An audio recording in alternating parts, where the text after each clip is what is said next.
নমস্কার, আমি অপু। অপুর সংসারে সকলকে স্বাগত জানাই। আশা করি সকলে ভালো আছেন। আজকে বেগুনের একদম একটা ইউনিক রেসিপি সকলের সাথে শেয়ার করব। শীতকালে আমরা প্রত্যেকেই বেগুন ভাজা খেতে ভালোবাসি।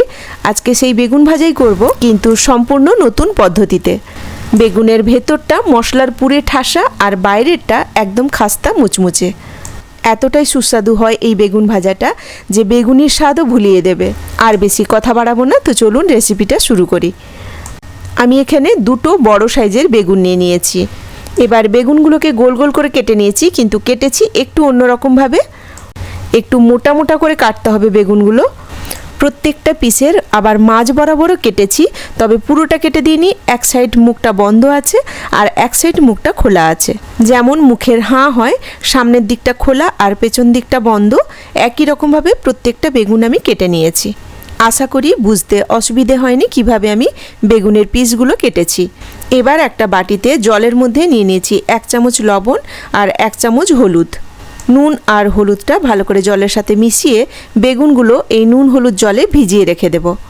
অনেকেরই বেগুনে অ্যালার্জি থাকে, তো এইভাবে একটু নুন জলে ভিজিয়ে রেখে দিলে বেগুনের মধ্যে নুন হলুদ যেমন ঢুকে যাবে, তেমনই আর সেভাবে যাদের চুলকোয় বা অ্যালার্জি হয় সেভাবে চুলকোবে না। বেগুনটা ভিজিয়ে দিয়েছি। এদিকে মশলার পুরটা রেডি করে নেব। গ্যাসে একটা প্যান বসিয়ে দিয়েছি। সামান্য একটু সর্ষের তেল দিলাম। প্রথমে 4 থেকে 5খানা রসুন একদম জিরি করে কুচি করে দিয়েছি। তারপরে দিয়েছি কুচনো আদা, 4-5খানা কাঁচা লঙ্কা কুচি করে দিয়েছি। দুটো বড় সাইজের পেঁয়াজ দিয়েছি। পেঁয়াজটা একটু বেশি করে দেবেন, খেতে ভালো লাগে। আর একটা বড় সাইজের টমেটো কুচি করে দিয়েছি। এবার মিনিট 2 এইভাবে একটু নাড়াচাড়া করে নেব। মশলাগুলো একটু ভালো করে ভাজা হয়ে গেলে, ভাজার একটা সুন্দর গন্ধ যখন উঠবে, তখন এর মধ্যে গুঁড়ো মশলাগুলো অ্যাড করব। প্রথমে দিয়েছি 1/2 চামচ লবণ, 1/2 চামচ লঙ্কার গুঁড়ো দিয়েছি, 1/2 চামচ জিরে গুঁড়ো আর 1/2 চামচ গরম মশলার গুঁড়ো।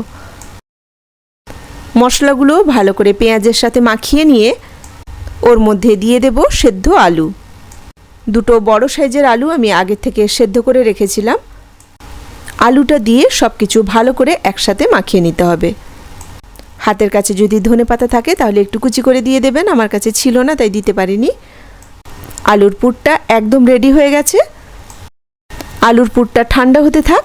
ততক্ষণে যে বেগুনগুলো ভিজিয়ে রেখেছিলাম ওগুলো একটা ছাঁকনির মধ্যে এইভাবে তুলে নেব, যাতে জলটা পুরোপুরি ঝরে যায় আর বেগুনটা একদম ঝরঝরে হয়ে যায়। এদিকে আলুর পুরটাও ঠান্ডা হয়ে এসছে। এখন ওখান থেকে বেশ খানিকটা আলুর পুর নিয়ে হাতে এরকম গোল গোল করে বল তৈরি করে নেব। বেগুনটা যেহেতু নুন হলুদের মধ্যে ডুবিয়ে রেখেছিলাম, তাই বেগুনটা আগের থেকে একটু নরমও হয়ে গেছে।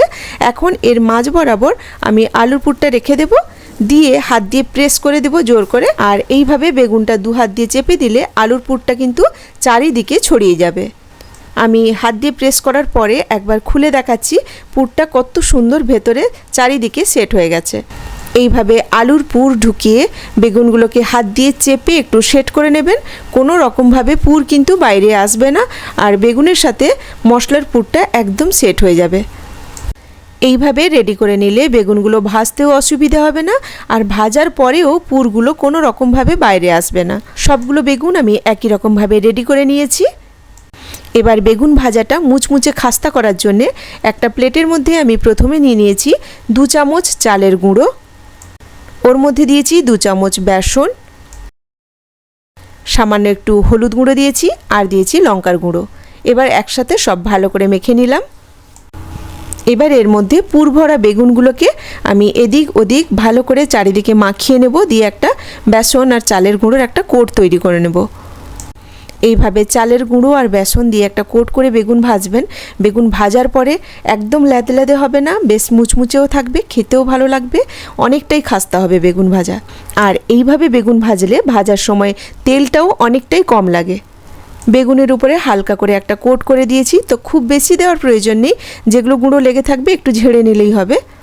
এবার প্যানের মধ্যে সর্ষের তেল দিয়ে আমি বেগুনগুলোকে একে একে রেখে দিলাম।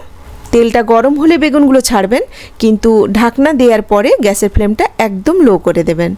2-3 মিনিটের মধ্যেই বেগুনগুলো সেদ্ধ হয়ে যাবে। এবার আমি বেগুনগুলোকে সাবধানে উল্টে দেব। দেখুন বেগুনগুলো কত সুন্দরভাবে আছে, একটাও পুর বেরিয়ে যায়নি বা এদিক ওদিকও হয়ে যায়নি। ভাজার পরে আলুর সাথে বেগুনটা এত সুন্দর সেট হয়ে যায়, চাইলেও পুরটাকে আলাদা করা যাবে না, খুব সুন্দর একসাথে সেট হয়ে যায় একদম। একবার অন্তত এইভাবে বেগুন ভেজে খাবেন, ভীষণ সুস্বাদু হয় খেতে। এটা ভাত, রুটি, মুড়ি, খিচুড়ি সব কিছুর সাথেই খেতে পারেন, ভীষণ টেস্টি হয়। অন্তত একবার বানিয়ে খাওয়ার অনুরোধ রইল। তো কেমন লাগলো আজকের রেসিপি ছোট্ট একটা কমেন্ট করে জানাবেন, আর যদি ভালো লেগে থাকে তাহলে একটা লাইক দিয়ে দেবেন। সকলে ভালো থাকবেন, সুস্থ থাকবেন। কথা হবে আবার পরের ভিডিওতে নতুন কোনো রেসিপি নিয়ে। আজ এখানেই রাখি, নমস্কার।